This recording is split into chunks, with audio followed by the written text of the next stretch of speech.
What up, what up, what up, what up? It's me, L Teddy 27. Good as night, right about the hood. Oh, dear God, I'm already eating a drink. Look a damn mess, just a damn mess. No means no, and yes means no. What up, what up, what up, what up, what up? What's good, people? What's up? It's me. Y'all know who I am. I'm L Teddy 27. Y'all know it's somewhere around here. Telling you who I am. L Teddy 27 official, if you cannot read. There's a lot of people out there who can't read. Anyway, we're back for another review. This will be another review for the Real Housewives of Potomac, Season 5, and this is Episode 3. It is entitled, Sip and See You Later. Alright, so let's get right down to it. We start off with the girls still down to this dinner that they have, and allegedly for Ashley. Everybody else seemed to have a lot more to say and a lot more carrying on at this here dinner than Ashley. They seem to be talking about everything else but Ashley. But we'll keep it moving. Anyway, they had all this bickering going back and forth, back and forth, back and forth. Ashley and Candace decided ultimately, hey girl, we're going to talk about this, off camera. We're going to get together, or I don't know if it's going to be off camera, but not here at this good dinner, basically. We ain't finna do all of this apologizing and all of that at this good dinner. It ain't happening here. And so they left it at that. At the end of the event, they kept going back and forth. Monique getting mad and Gizelle getting into it. And everybody ended up in their feelings and yelling and all of this carrying on. So then they end up leaving. After they left, they played some audio which had Monique cussing and carrying on with Candace and so forth. Now, I noticed, I kind of agreed with Candace there. Y'all know I don't really see it for Candace like that, but I had to agree with Candace there.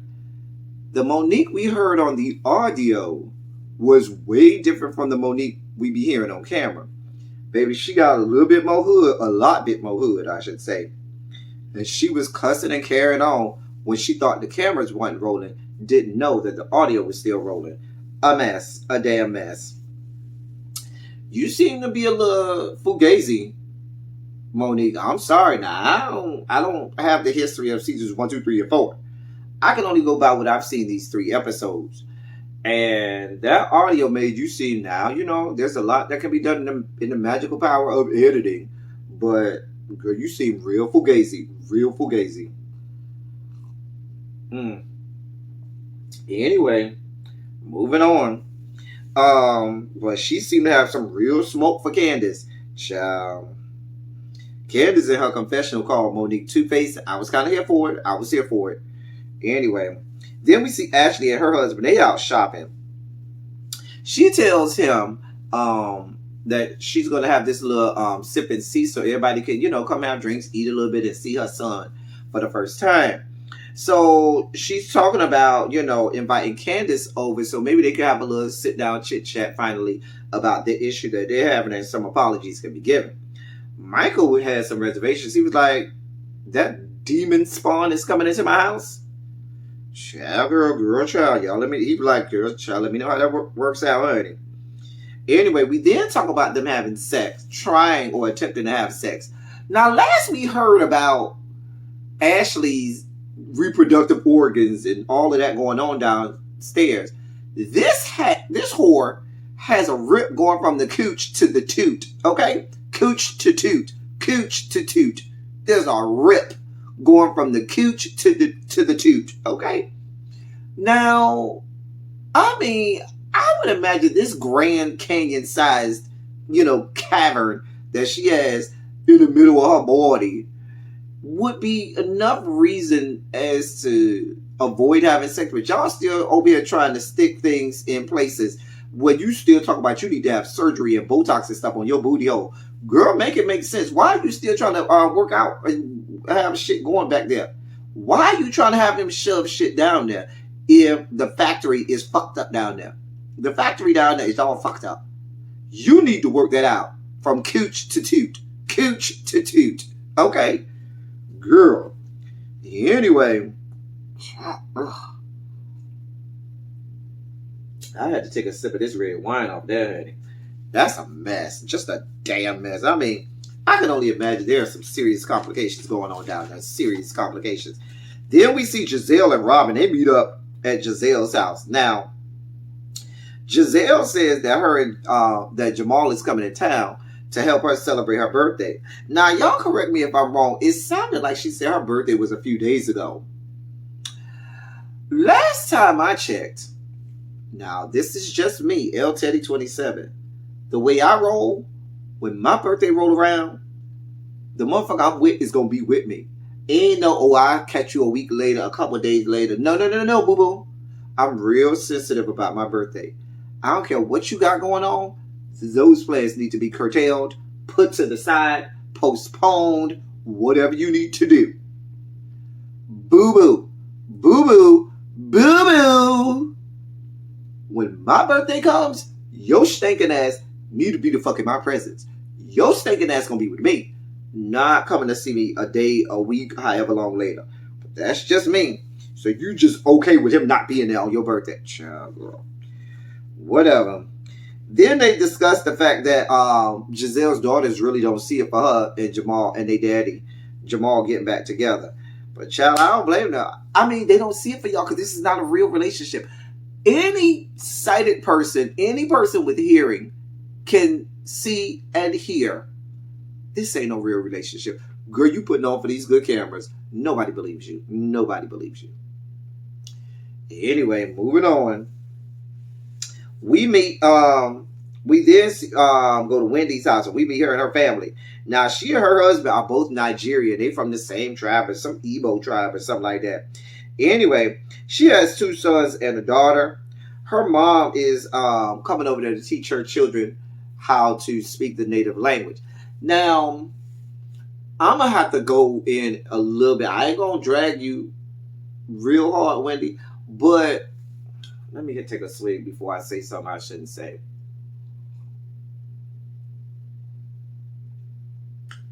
I can go down this road with you, Miss Wendy, sweetheart, because I myself also have a terminal degree. I have my doctorate as well. I have 2 masters as well and 2 bachelors and a specialist degree. Now, so I can go down this road with you. Now, maybe it's just you on this show, but the way you present yourself on this show, dear one, does not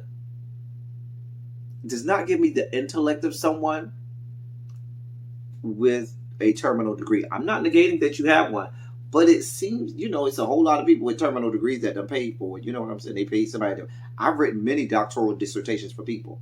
I've written many master's thesis papers for people.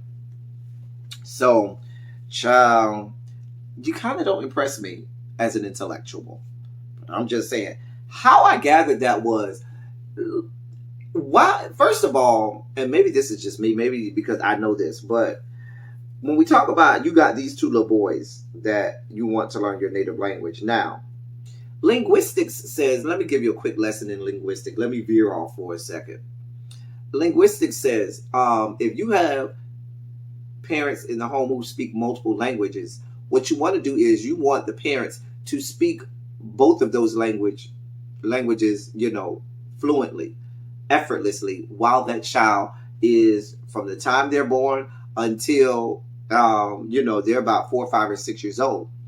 You learn linguistically that babies, toddlers, and infants pick up languages. They can differentiate the different languages when you speak it and when not to speak it. They become fluent in their language as their muscles in their vocal cords and in their throat and in their mouth and their oral cavity develop. They develop for those languages so that they will sound like native speakers.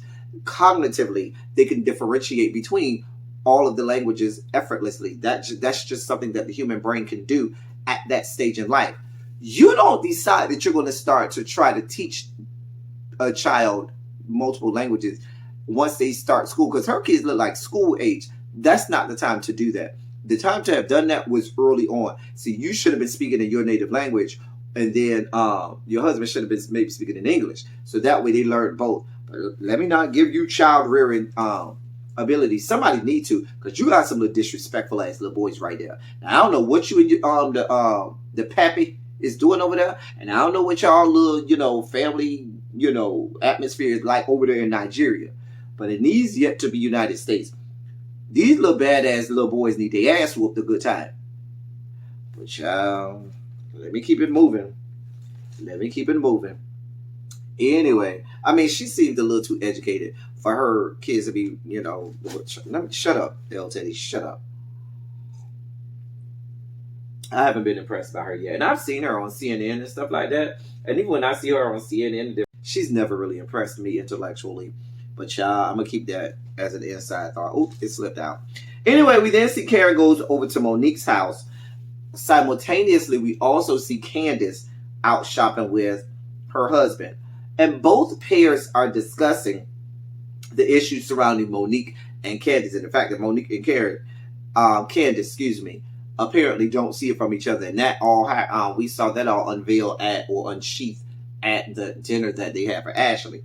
And so they all discuss how, hey, y'all, Monique and Candace, really have issues with each other. And both pairs are on different sides of the fence about it.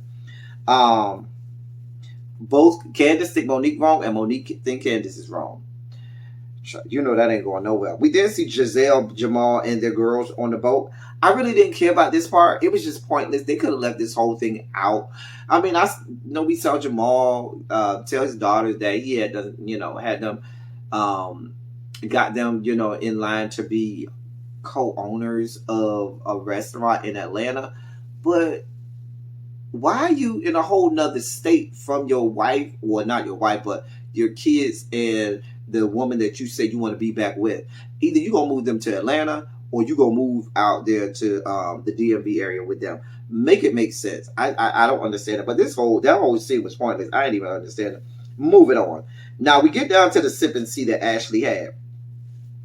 Now, I first made note of Ashley's brother.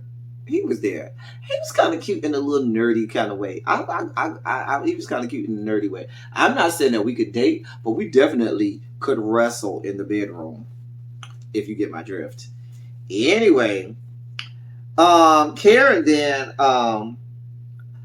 came, and so they talked briefly about Karen and Wendy and their, little, thing with each other. And the fact that Karen always act like she'll know Wendy. And Karen came right out and said, I'm not impressed by her. Me and you got that in common, Karen. I'm not that impressed by Wendy either. Because she's one of those girls that loves to throw out all her credentials. Baby, when you're a credential holder, you don't have to constantly be throwing out your credentials. It should ooze through your pores. It should always be a part of who you are, so much so you never have to tell somebody you're a credential holder. They automatically assume that you're a credential holder. And seeing as how every chance you get, you want to tell us all about your credentials, what that means, boo-boo, is we're not impressed by them. You don't give us credential holder teas, honey. Anyway, so I kind of feel the same way as Karen. Candace, so then, they start to discuss the the Ashley and Candace situation, and said why Candace didn't apologize to Ashley. They start to discuss everything that happened at the dinner. And Candace was like, I told y'all I'm not going to discuss this, out in the open in front of everybody. That's between me and Ashley. And I'm not going to do it that way, the way y'all want me to do it. And I was kind of with her on that. As much as I don't see you begin to like that, I was kind of with her on that. They kept pressing her on it. She was like, girl, I'm gone. I'm not here for this. Now, let me discuss Monique. Monique, in this whole episode, bitch, you ain't shit. Hold on, Monique.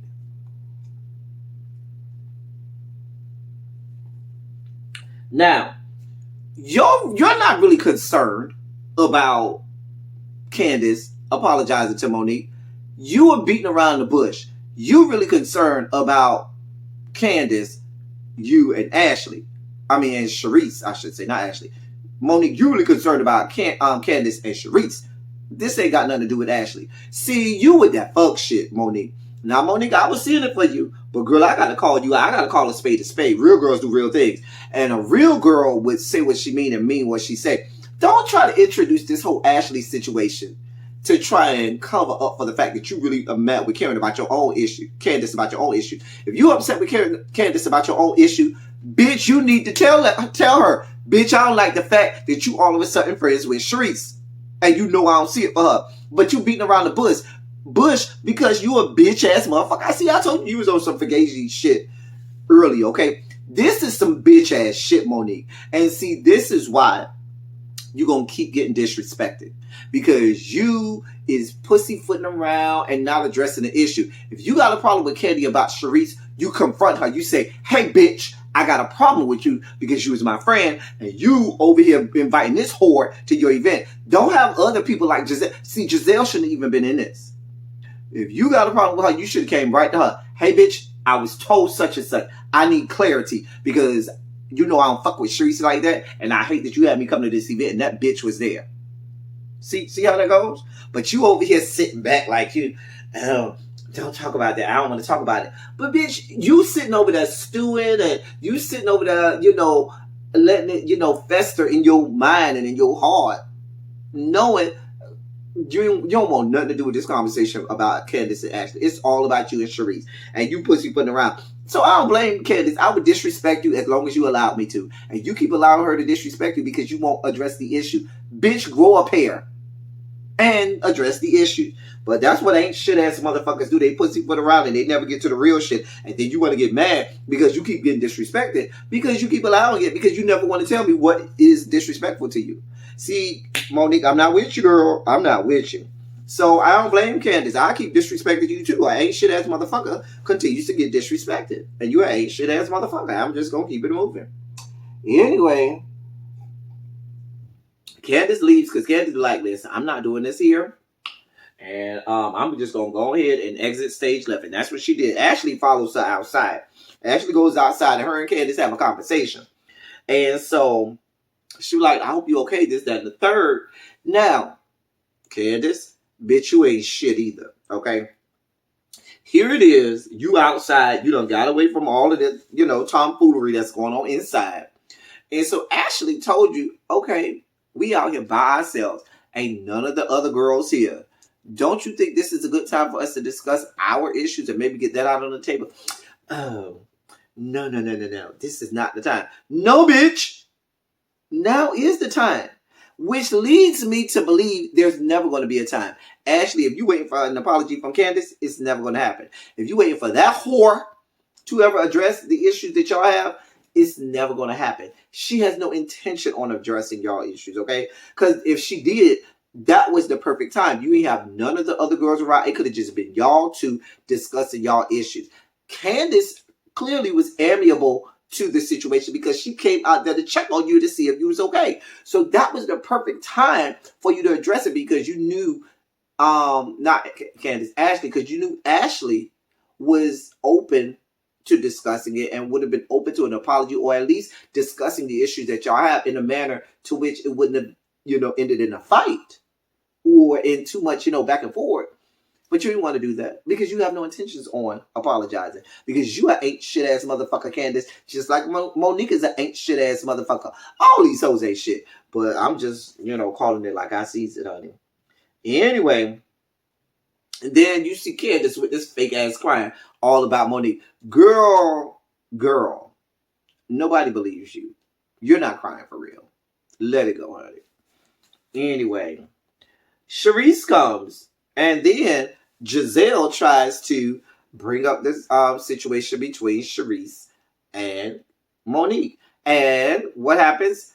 Ain't shit ass Monique sits there. I don't want to discuss this. I don't want to. Why not, bitch? That's the whole crux of your whole issue right now.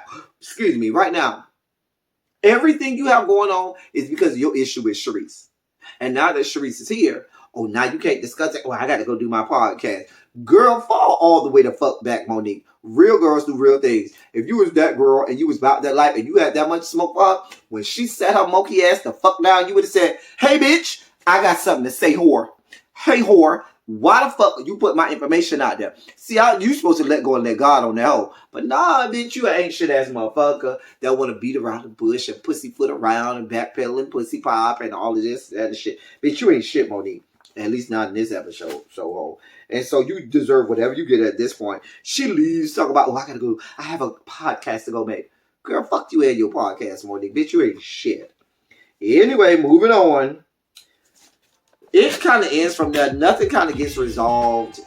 They kind of move on from there. It's nothing. And that's what the episode is. We got a whole bunch of ain't shit ass motherfuckers on this shit. Y'all, I don't know. Y'all help me out. I'm trying to see what this thing is about. That was the whole episode, y'all. I'm trying to get into this show. Y'all let me know how y'all feel. Maybe I'm wrong. Maybe I needed to go back and watch seasons 1, 2, 3, and 4. But I calls it as I sees it right now. So that's all I see for now. Until next time, y'all. That's all I got. Thank y'all for coming. Y'all drive safely. I'm out.